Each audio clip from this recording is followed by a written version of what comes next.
Tabela, tá todo mundo revisando, olhando, porque essa tabela está assustadora.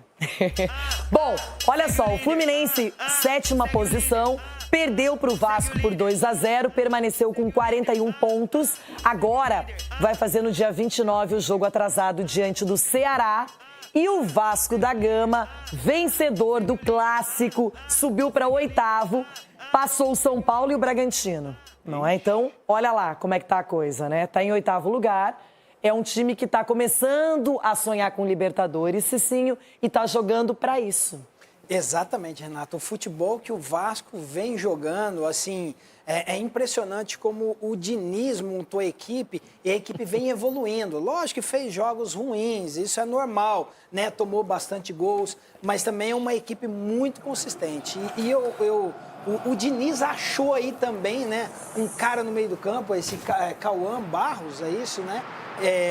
O menino, ele deu uma consistência ali pro sistema defensivo, um pitbullzão mesmo ali, que tá dando uma tranquilidade pro Felipe Coutinho. Ele jogou muita bola ontem. Então, exatamente, isso faz com que o Felipe Coutinho receba a bola com mais condições, e quando você deixa um cara como o Felipe Coutinho, a qualidade que tem, pensar e ainda conta com esse grande momento que vive o Ryan, então o Vasco, assim, muito bem posicionado. Defensivamente, bem postado ali e tende a crescer nessa reta final do Campeonato Brasileiro.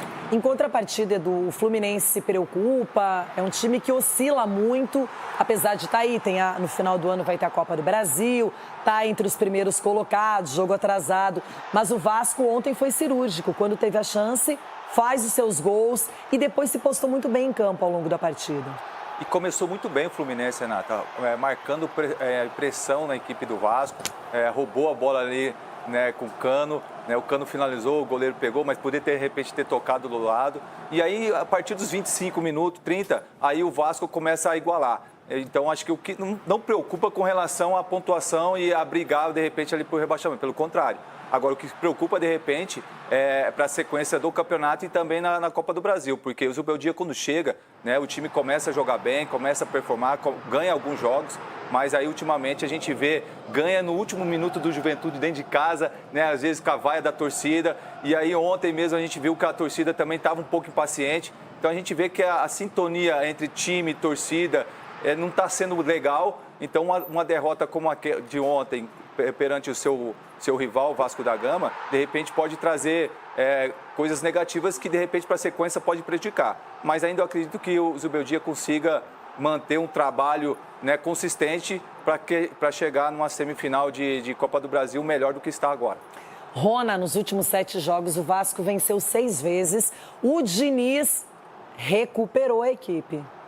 É um treinador que ele acredita nos jogadores, né? E quando não dá nada certo e quando ele erra, todo mundo erra, né?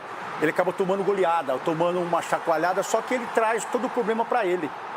Ele não joga para cima do jogador, ele briga com o jogador dentro de campo. Isso ele faz, do começo ao final do jogo. Então, é um cara que joga junto. O torcedor, essa molecada, quando chega com ele, ele fala, vai lá e faz o que eu te falei e tá falado.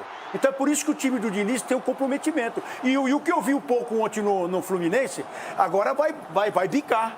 Porque é um treinador que chegou agora, esse Zubeldia, que todo mundo fala, não, Zubeldia, ele não ganhou nada em lugar nenhum, não acrescentou nada em lugar, e não vai acrescentar no Fluminense, por quê? Nós vimos um time como o do Fluminense, com 2 atacantes que gostam de ter a bola no pé, que sabe jogar, ele opta por cruzamento, deixando os caras brigar dentro da área, sendo que o que fazia o Renato com esse time do Fluminense? Bola no pé e você aparecendo, via os meninos por trás, o Hércules vinha, finalizava, tocava.